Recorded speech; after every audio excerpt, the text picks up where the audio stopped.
This game is fun as hell.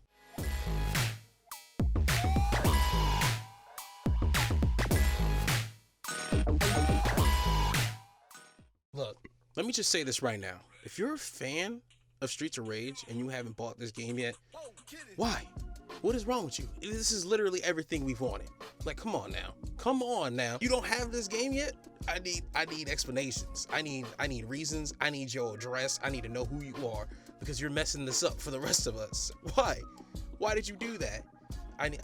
Whatever you thought Streets of Rage 4 was gonna be as a child or as an adult, whatever you think it should be, I am 90% certain that this is what this game is. Go buy it now. I ain't got nothing else to say to you. All that being said, I got a few qualms, a few problems with this game, just a few.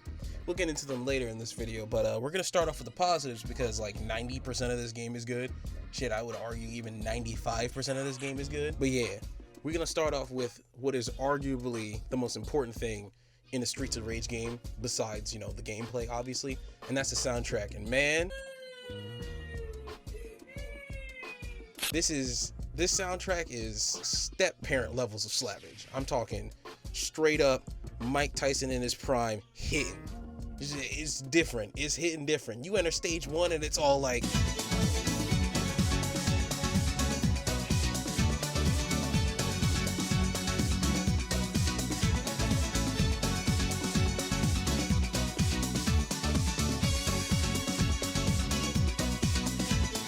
And then you enter stage 2 and it completely flips the script and it's just like...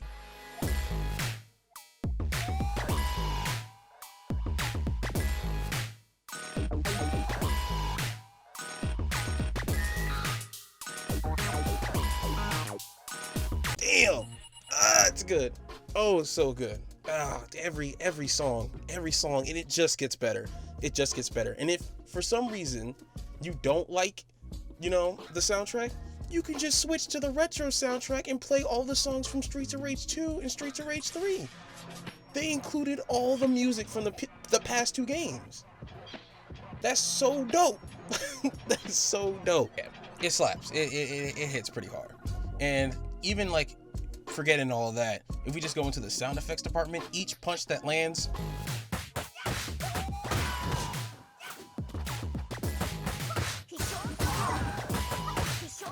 butter. All the feedback you get from all the hits and the characters, what little voice acting there is in this game is good.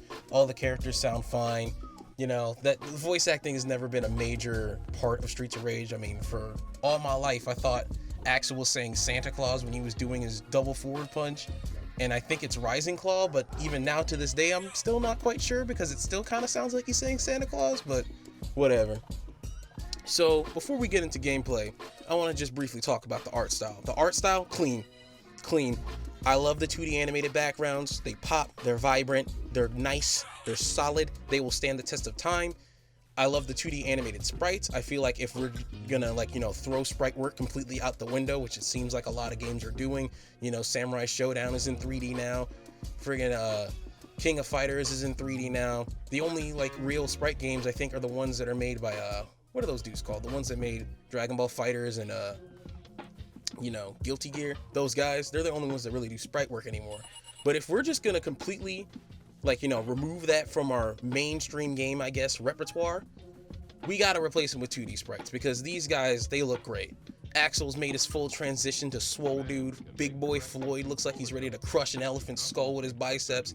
Veronica looks pretty cool. She looks like she's ready for her, you know, first Lil Uzi Vert concert with the dyed Big Sosa dreads. And Blaze, man, do we even need to talk about her? Sheesh. I'm not saying I would simp, but like, being honest, I'll eat your ass. I will. But yeah, all the artwork is really well done. All the foregrounds, backgrounds, all that good stuff. The bosses look cool. Even the remastered sprites, because another cool thing about this game, you get all the, you know, retro characters you used to be able to play as in Streets of Rage 2 and Streets of Rage 3. They look great in these 2D backgrounds. They look fantastic. They really pop out. I was worried a little bit when they announced it. Like, would they look normal? Would they look all right? No, they look fantastic. They look completely fine. And I guess we should get into the most important thing, the gameplay. And the gameplay, once again, just like the rest of the things that I mentioned thus far, solid. You know, the story isn't too in-depth. All the characters feel different. They all fight different. They all have the same inputs, but each of them does different things. Axel, of course, is the more rounded out guy. Equal speed, equal power, all that good stuff. He has been since the beginning of the series. You got Blaze, who's really fast and is good at crowd control, but doesn't really hit that hard. Then you got Floyd, who is slow as hell, but if you get that double forward punch off, man, he's taking dudes out. He's taking niggas out. He one shot like half of the enemies in this game. It's great. His like special, which you know hit triangle or Y or whatever button it is, it's just a grab. His neutral special is just a grab, and he'll just chuck you. It's so he's so much fun. And Veronica is like a mixture of, I want to say, Axel and Blaze, because she's not the fastest, she's not the slowest, she doesn't hit the hardest, but she has a lot of area of effect attacks with like her guitar and stuff, which is pretty cool. And then they all have, you know, their different specials. They all have a jumping special, a double forward special, they all have a crouching special, they all have a star move, which is like a screen nuke kind of, but also not quite, because some of them are much closer ranged than others. And then they all have their double forward punch, which is kind of like their crowd control move. And they all do different stuff, and they all feel different, even though the inputs are exactly the same. And that's what's most important about a Streets of Rage game, is that each character also has to feel extremely different while also feeling kind of the same, if that makes sense. It might not make sense, but it makes sense, you know what I'm saying? It sounds like I'm only talking about positives at this point. It's because there's not a lot of negatives, really. It's more Streets of Rage. You get all the characters, you can unlock them all. The game's not too long, the game's not too short. There's a lot of difficulty levels you can play on. There's 1 player, there's 2-player online co-op, or 4-player local, which is a first for this series, and is extremely fun, especially if you play it on hard or, you know, higher. And let me just warn you right now, playing on hard mode by yourself and you ain't played a beat 'em up in a while, specifically Streets of Rage, man, you will get your shit ran, bro. You will get your shit ran. You will get your shit ran. That's not even a joke. I was fine for stage 1, but once stage 2 hit and that commissioner showed up, man, I was getting thrashed. I beat him though. I got him. So yeah, for newcomers, I would recommend starting on normal because of one of the, you know, the major negatives I'm actually going to talk about right now, and that is the lack of a run button. There is no run button in this game. I understand it's not exactly the most Streets of Ragey thing. All the old ones you walked around. It's 2020. We need a run button, dog. River City Girls had a run button. Double Dragon Neon had a run button back in like 2012. We need a run button. It is 2020. It's time for a run button. It won't even change the formula that much, and I'm tired of walking around. You know, for some guys that are like trying to investigate and stop terrorists, they sure do love strolling around a desolate city. You would think that they would, you know, get a little hustle in their muscles, you know, get the let out. Like, sheesh. And the second negative I have for this game, it's one that some people might not see as a negative, but I do, is that this game is a little, how do I put this properly? Stiff? I think that's the best way I can describe it. Like, for example, you know how, like, in River City Girls, if you played that game, or in a more modern, like, 2D side-scroll or something, when you want to move left and up, you do it like that? This game is just a little bit off. Like, you'll tell when you first start playing it, that it's just like, oh, this feels like I'm playing on a D-pad even though I'm using joysticks. Now, for a lot of people, specifically Streets of Rage fans, that's what they want, because they want it to feel like the Genesis version of this game, but it's just like, you know, River City Girls, if you move the joystick around, you moved around the screen, right? In this game, it's just a little stiff on the response. It's the tiniest bit. I do not believe it makes this game a bad game. This game is still great, stiffness and all, but like, you can tell when you're trying to like line up shots on some of these bosses, you end up getting thrashed because they have area of effect attacks, but your attacks don't line up because you're just a few pixels off because you didn't hit the joystick just a little bit more forward, you know what I'm saying? And you'll end up getting slapped and it'll be annoying. So for newcomers, I highly recommend starting on normal, getting used to the stiffness, Just a little bit. It's not detrimental to the game's experience really that much. And in fact, when you first start, you probably won't notice it too much, even though, you know, I said it before, you will notice it, but not to that degree. It won't be till you hit that first boss where you'll be like, oh, there's a little stiffness in the way you're walking, fam. There's a little stiffness, which I guess is what the double punch move is for. I guess it compensates for that.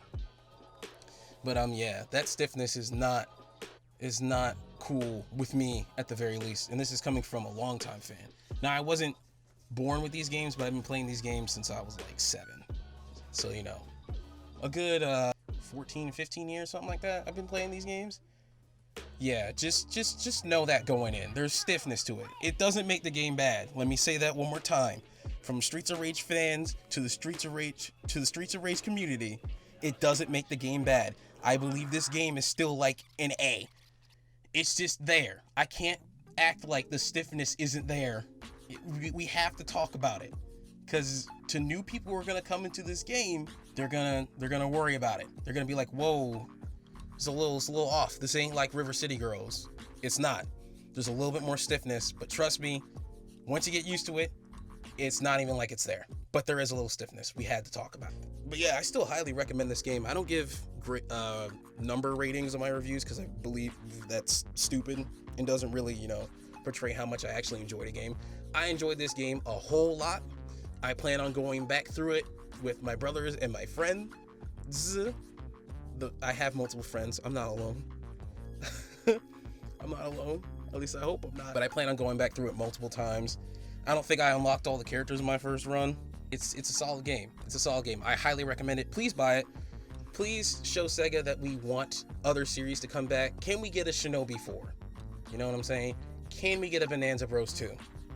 Can we get another Skies of Arcadia? Can we get another, well, I think we got another Phantasy Star. Can we get another Jet Set Radio? Can we get Jet Set Radio 3? Please? Please. Please. I want other things to come back. Please buy this game. Please. It's really fun. I think it's only like $40. It's not even 60, so, you know, just take that as the $20 stiffness fee or whatever. Please buy it. We need to show Sega that we like other things besides Yakuza and Sonic and Hatsune Miku. I need this to do good, please. Now, I briefly want to talk about these Last of Us 2 leaks, and I'm not talking about the leaks themselves, so don't worry. But I did want to briefly talk about how they're saying the leaks got out, because something just doesn't line up in my head. They're saying that the servers got hacked, right? But you can't, I'm not convinced that not a single employee was involved. It doesn't make sense, because even though the dude got the game, how did he know how to maneuver the developer debug menu? And if you're telling me that some random Joe Blow can get into your servers and get the developer version of a game and maneuver the developer debug menu, isn't that like worse than if just a disgruntled employee did it? At least if it's a disgruntled employee, you could just be like, hey, this nigga from accounting, he got us, bro. You caught us slipping, you know? But no, some random dude got in there and got the developer version of the game. Developer, not any of the previous builds, not the build that's gone gold recently. The developer version. And clearly this person's had it for a while because he knew where all the spoilery bits were. And he also learned how to maneuver the debug menu. So like, when did this happen? When did you guys lose this game? When did you get hacked? I can't. At this point, I'm just hoping that Ghost is good, bro. I need that. Streets of Rage 4 is great. Damn near game of the year. If Ghost is bad, it is my game of the year, honestly. Music's great, art style's great, gameplay is great, minus the stiffness, and everything's solid. I recommend buying it. The Last of Us 2, I honestly didn't think The Last of Us needed a sequel in the first place, but like, sheesh, dude. Sheesh. Like this video if you liked it. Subscribe if you like the sound of my voice. Thanks for watching.